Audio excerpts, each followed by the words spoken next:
Hey y'all, welcome back to my channel. Today I'm starting out with something super simple. I have this little tin birdhouse from the Dollar Tree. It's just a garden pick. And I also have these planters that come in a 3-pack from Amazon, and I'll link those below. What I'm going to do is I'm going to take this pretty little scrapbook paper by Prima Marketing in Pretty Pale, and we're going to give our little birdhouse a facelift. Rekindling the simplest things brings so much joy to me, and who doesn't love a soft floral?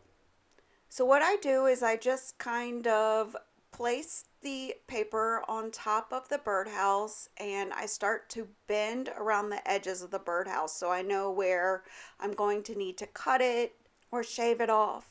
I'm just taking my little stylus embosser and just marking where I'm going to need to cut that.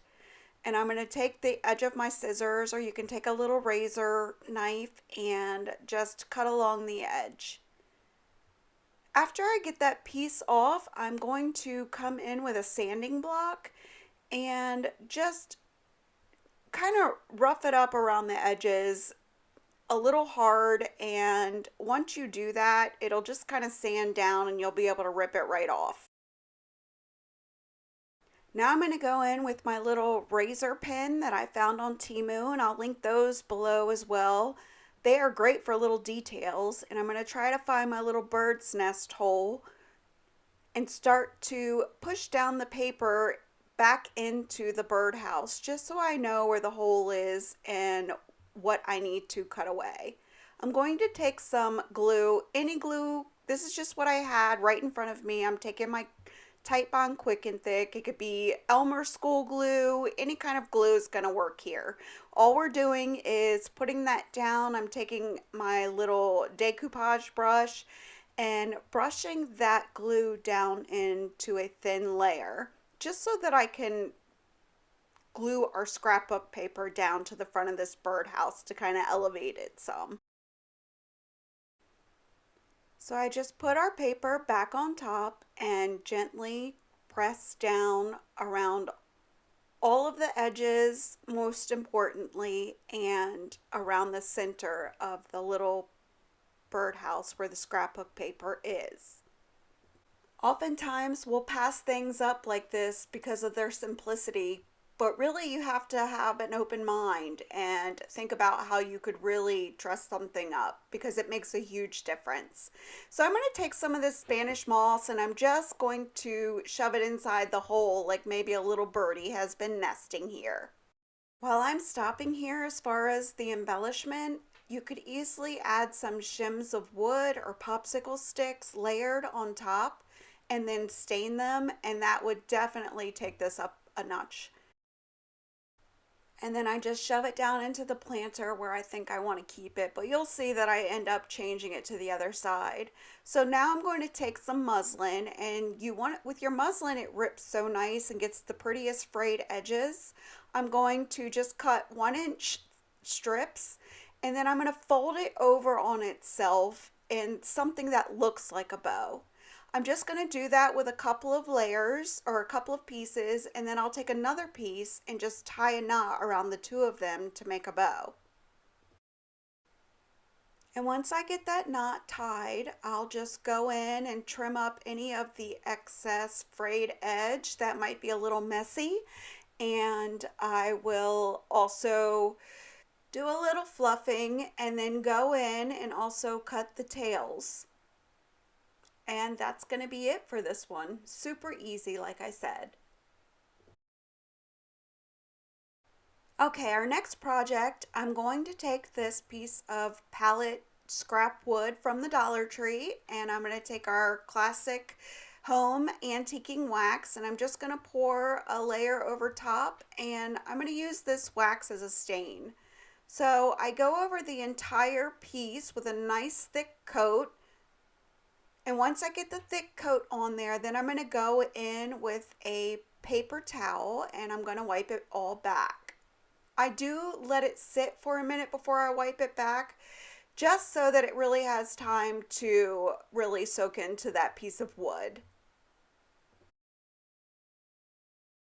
Now I'm going to let that sit and dry. Once it's dry, I'm just taking a candle from the Dollar Tree and I'm going to go around the edges and a little bit in the center so that when I paint this, what the wax will do is will allow you to scrape off the paint and give a chippy look. I just dumped some paint on here. My paint is a little older, so it's a little thicker. So if your paint is thinner, you're not going to have this problem. But because it was a little older and thicker, I when I go to start scraping it off, I notice that the paint is just way too thick. So I really have to work hard to get this distressed. It does work out in the end, so I do go in with my little scraper. You can use one of your little Cricut scrapers or any scraper you have. And then I go in with a sanding block and I also distress it this way. As you can see, I really had to work hard for that distressing. So the thinner your paint is on the candle wax, the easier it will be for you. Just keep that in mind. Now that it's dry and I love the chippy way it looks, I'm going to take a piece of drop cloth and I cut it so that the edge with the seaming already done for me was going to be at the top. And what I'm doing is creating a little pocket on my piece of board. So I'm going through and deciding how big I want my pocket and I trim the canvas down. I'm going to wrap this around the back, making sure that I have enough space to create a pocket in the front so that we can stick some things inside of it. Once I feel like I have a nice opening, I flip it to the back and start to glue it down. I'm just taking some hot glue and just tacking it down gently. I go in and glue down both sides. And then I'm going to start to glue up the middle, making sure that I'm not pulling it taut because I want to keep that pocket up front. Once I'm satisfied with the way that we have it all glued down, next I'm going to turn it over and pull the pocket off because now we want to embellish the pocket. My inspiration for this came from Pinterest, and I knew that I didn't have an old antique flour sack, so I found the next best thing, these little stencils that I found on Amazon that I'll link below. What I did was went through and I kind of tested to see which one I wanted to use and decided on this one. So I'm going to take my Waverly chalk paint and ink and I'm going to prepare my surface by just smoothing it out and lifting it up a little at the bottom so that when it is sitting there, you'll be able to see that it kind of wraps underneath, if that makes sense. So I'm going to dab into my paint and I'm going to brush most of it off. Now remember, you can always layer the paint to look heavier, but you can't take paint away. So the more you can get off of your brush, probably the better. Now I just slowly work in sections, doing the same thing, tapping my brush into the paint, brushing most of it off, and then going in and layering the paint. I'm not worried about perfection here, but if you are, you may want to tape this down. So then I just easily slide it up and follow the pattern and just do the top half of our little pocket. Now, because I think it still looks a little too perfect to be an old flour sack, I'm going to take my sanding sponge brush, sanding block, and just kind of rub it across the paint to kind of dull it out and make it a little bit more imperfect. Now keep in mind, you can definitely keep this cleaner. If you see my other piece of drop cloth where I tested out the stripes, you can see if you tape it down and work in sections, you can keep it a lot cleaner than what I have here. Now I'm going to take this wired jute cord from the Dollar Tree, a flour sack, and some muslin, and I'm going to create a hanger and a bow. So of course with the muslin, I'm just going to tear about 1-inch strips. And with the flour sack, when you tear it, it seems to bunch up a little bit more than the muslin does. So I cut about 1.25 inches just so I get about the same width of the stripe. Once I get those strips, not stripe, torn, I go ahead and layer my flour sackcloth, which I got from the Dollar General. I start by folding that onto itself. With the same thing, the muslin, I fold it onto itself, creating loops on each end.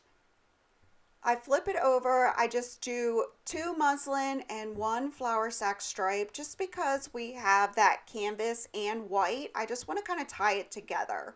So then I'm going to take a 4th piece and tie that around the 3 pieces that are creating the loops or the bow and tie it into a tight knot. Okay, so now we're going to take our jute and we're going to cut a piece off and get that glued to the back for our hanger. Now you can use any kind of hanger that you want to. I believe in the inspiration project they used some old wire, some old metal wire, which looked really great. So I just get this cut down to size, I turn it over and put a generous amount of hot glue down and get that pressed down on both sides.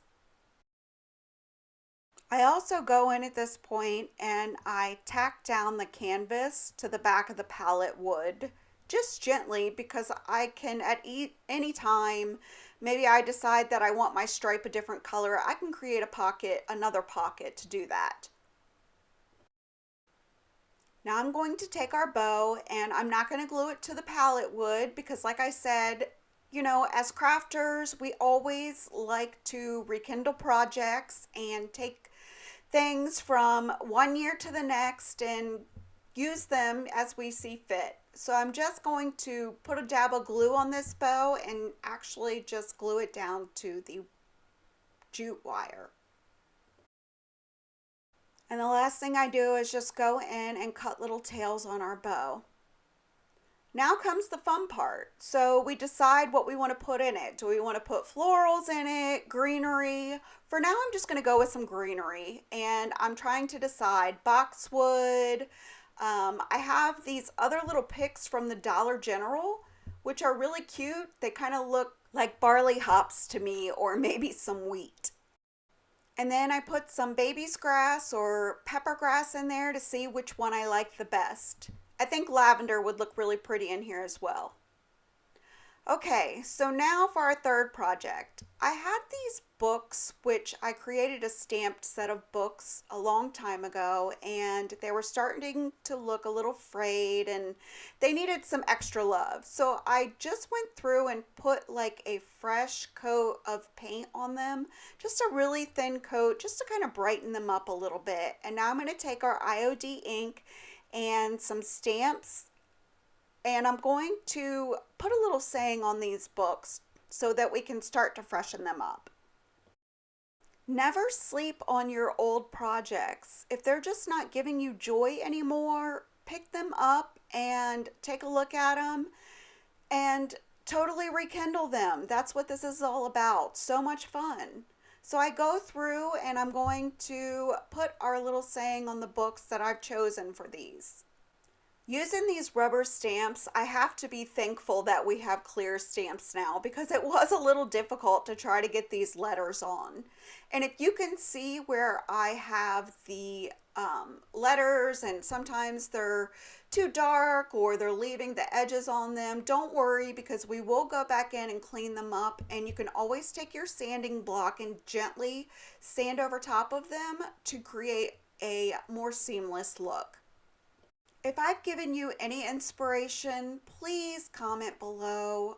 Consider subscribing. Give me a thumbs up. It really helps my channel grow. Now that we have these all cleaned up and I'm happy with the way that it looks, I just take a little bit of glue, not a whole lot, and just glue those books together.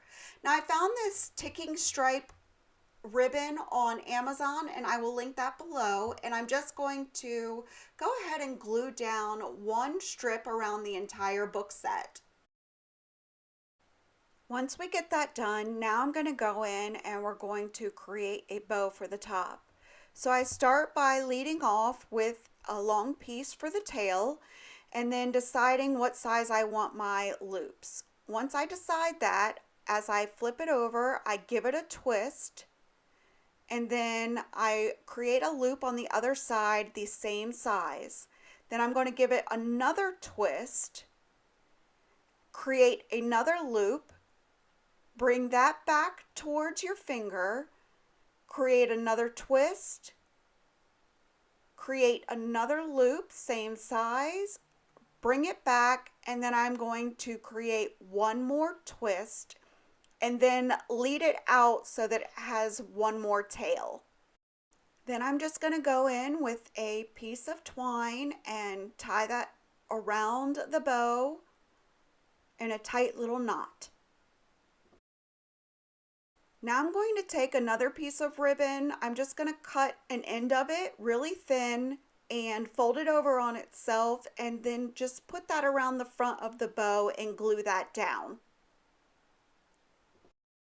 Now I place that on top of my book set, kind of give it a look from the side and from the top to decide where exactly I want it, and I tack that down with some hot glue as well. Now I'm going in and dovetailing my ribbon. So in order to dovetail, you want to squeeze your ribbon together and then cut from the outer edge towards the center. Now I'm trying to decide which burlap flowers I want to use, if I want to use any. So I had some flat ones and I had some round ones, but I think I'm going to go with the round one just because it kind of fit perfectly into like a little nest there. Okay, now let's add some greenery. So I take this lamb's ear that I got from Walmart and I'm just cutting pieces off and kind of tucking it underneath the bow and just deciding where it is that I want to have them before I actually commit to gluing them down. I'm going to go in and glue those down, take a look, and then go back in, cut some more, and glue those down as well. Once I'm happy with the way that it looks, I do decide to go in and I take this little key that I got from Temu. It's a whole set. I'll link those as well. And tie a piece of twine around them and just glue that twine right underneath that little flower just to give it that extra special touch. And I think these turned out great. And here's our finished projects. I hope you liked them as much as I did. And please let me know. I love feedback. Let me know what you think. And talk to you soon. Thank you. Bye.